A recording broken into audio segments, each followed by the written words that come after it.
Hello friends, good evening. कैसे हैं आप सब? आशा करते हैं आप सब अच्छे होंगे। तो चलिए आज हम बात करते हैं विराम चिन्ह कहानी शीर्षक के बारे में, जो हम अपनी हिंदी के पाठ्य पुस्तक से लिए हैं। इस कहानी के लेखक हैं जयशंकर प्रसाद जी।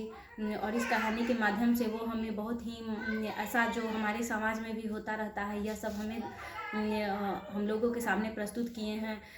जो अभी तक उनके ज़माने से लेकर अभी तक, ये सदियों पहले जो हुआ करता था, वह भी आज भी हमारे ज़माने में बहुत ऐसे जगह है जहाँ होता ही रहता है।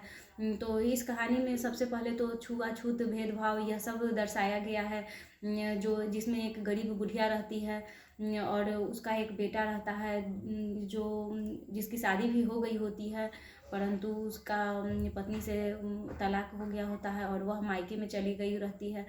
और यह बुढ़िया अकेली अपने घर का खेवा खर्च उठाती है और यह फल मंदिर के सिर द्वार के बाहर, जो मंदिर का गेट होता है उसके बहुत दूर बाहर एक टोकरी में फल लेकर बेचती रहती है, जिससे कोई उससे फल भी नहीं खरीदता है, क्योंकि वह मतलब अछूतों में आती थी।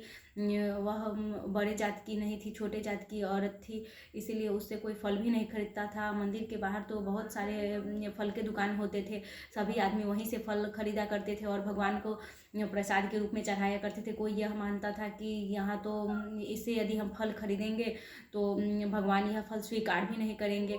तो इसी के वजह से वह बेचारी कई दिनों तक उसे भूखा भी रहना पड़ जाता था। परंतु एक बार की बात है कि वह उसे 3 दिन तक भूखा रहना पड़ गया और वह उसके एक भी फल नहीं बिके, जिसके कारण वह बहुत ही दुखी थी।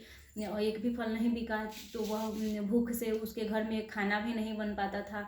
उसकी आर्थिक स्थिति इतनी अच्छी भी नहीं थी कि चलो एक दिन नहीं बिका तो चलो अगले दिन बिकेगा, तब तक हमारे घर में कुछ अनाज है, हम उसे बनाकर खा ले। वह बहुत ही गरीब बुढ़िया थी। और 3 दिन जब उसे हो गया तो उसका बेटा एक रहता है, राधे नाम का उसका एक बेटा रहता है।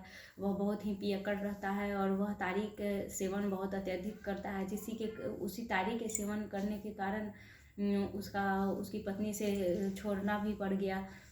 तो चलिए अब इस कहानी में आगे बढ़ते हैं।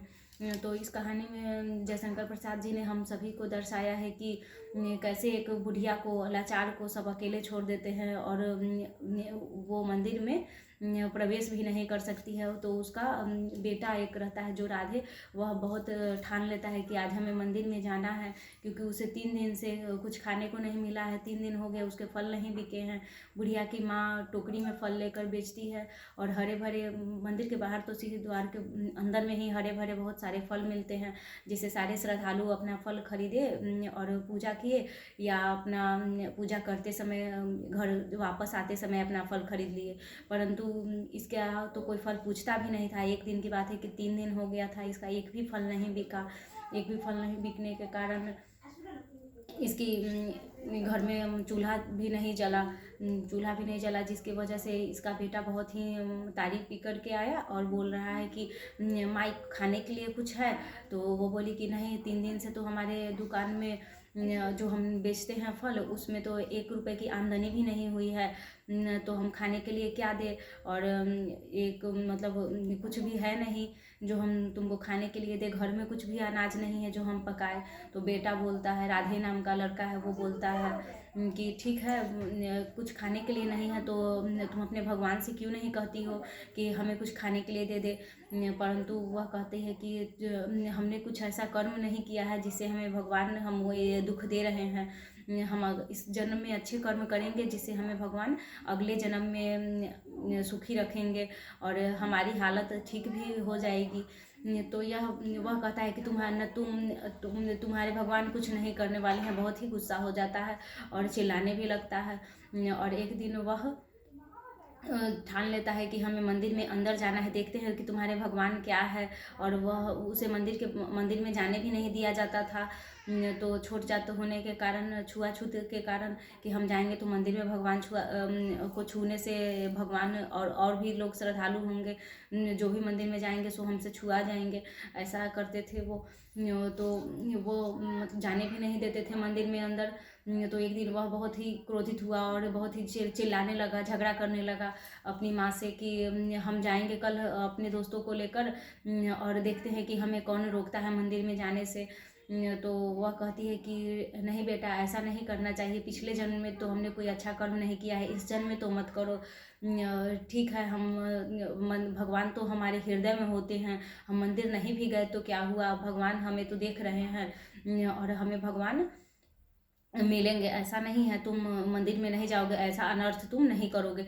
परंतु वह नहीं मानता है और उसी समय मंदिर के जो रखवाले होते हैं वह आते हैं और कहते हैं कि ठीक है, तुम्हारा बेटा बहुत कह रहा है कि मंदिर में जाएंगे, अगर वह मंदिर में गया तो अच्छा नहीं होगा। फिर बुढ़िया कहती कि ठीक है मालिक, आप ऐसा नहीं कीजिए, कुछ नहीं कीजिएगा, वह मंदिर में नहीं जाएगा, उसकी इतनी हिम्मत नहीं है कि वह मंदिर में जाएगा, वह मंदिर में मैं उसे नहीं जाने दूंगी। यह सब बुढ़िया बोलती है। फिर वह कहता है कि ठीक है, हम कल तो देख लेंगे। फिर जब कल होता है, राधे आता है अपने तारी खाने से, तारी वगैरह पी करके आता है। तो वह कहता है कि ठीक है मैं मंदिर जाऊंगा, और वह बोलता है कि मैं मंदिर जाऊंगा और देखते हैं कि मुझे कौन रोक सकता है, और अपने कुछ साथियों को भी लेकर वह आता है। तो मंदिर से कुछ दूर पहले ही बहुत सारे ये होते हैं ना, पुजारी लोग बहुत सारे पहले ही उसे रोकने के बहुत कोशिश करते हैं, परंतु वह नहीं रुकता है। नहीं रुकने की वजह से वह बहुत सारा मारपीट होता है, खून खराबा होता है, जिसमें बहुत सारे उसके दोस्त मित्र उसके लहूलुहान भी हो जाते हैं।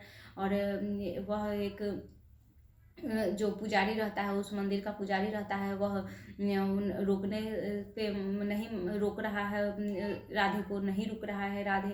तो वह एक धारदार वार तलवारी मतलब कोई चीज़ से प्रहार कर देता है, धारदार हथियार से प्रहार कर देता है, जिससे वह लहूलुहान वहीं पे हो जाता है। राधे नाम का जो लड़का था वह लहूलुहान हो जाता है। लहूलुहान होने के बाद उसे, जब उसकी माँ को पता चलता है कि मेरा बेटा मंदिर गया है और उसके साथ यह सब हुआ है, फिर उसकी माँ बुढ़िया जो है दौड़ती दौड़ती मंदिर के पास आती है और कहती है कि ये मेरे बेटे के साथ क्या हुआ, हम मेरी हाय सबको लगेगी, और आखिर में उसका बेटा आखिर इस दुनिया को छोड़कर चला गया होता है। और वह बहुत ही रोती रहती है और वह उसका लाश को उठाने का बहुत प्रयत्न करती है, परंतु वह तो एक तो बुढ़िया जर्जर सी थी, एकदम दुबली पतली सी, और वह उसे उठा नहीं पा रही थी। फिर भी वह घसीटती हुई कही कि ठीक है मैं इसे मंदिर के अंदर ले जाती हूँ और देखती हूँ कि इसे कौन रोकता है। और उस वक्त तो सारे के सारे मतलब देखते ही रह गए, कोई उसे रोकने के लिए आगे नहीं बढ़ा, क्योंकि इतना बड़ा मातम सा छा गया था, क्योंकि वहीं पे एक हत्या हो गई थी और पुजारी ने उसकी हत्या कर दी थी। तो वह सोचती है बुढ़िया कि ठीक है मैं इसे मंदिर के अंदर ले जाती हूँ। फिर वह उसको घसीटते हुए मंदिर के जैसे ही दहलीज पे ले जाती है, वैसे ही कहती है कि देखिए भगवान, आपने ये मेरे साथ क्या किया। और वह मंदिर के अंदर प्रवेश नहीं करती है, और क्योंकि पुजारियों ने तो उसे पहले ही मंदिर के जब जीते जी उसके बेटा को दर्शन नहीं करने दिया, तो अब मरने के बाद क्या वो ले जाती। तो वह मंदिर के देहली पे ही जिस तरह से अपने बेटा को अपने गोद में बिठाए लेटी, सर मंदिर पे अपना सर नीचे रखा दहलीज पे, वैसे ही उसकी भी मृत्यु हो गई। तो दोनों माँ बेटे का वहीं पे मृत्यु हो गया, और वह अछूतों के लिए विराम चिन्ह की तरह बनी रही। मंदिर में प्रवेश करने से विराम चिन्ह की तरह वो बनी रही। और तब देखिए, यही तो इस कहानी का मेन सारांश है। और यह कुछ होते हैं, कुछ ऐसे पाखंडी होते हैं पुजारी की, जो कि ये छुआछूत भेदभाव ये सब करते हैं, परंतु उन्हें ऐसा नहीं करना चाहिए, क्योंकि भगवान ने तो हम सबको एक ही बनाया है। तो चलिए अब हम मिलते हैं अपने नेक्स्ट वीडियो में। Thank you.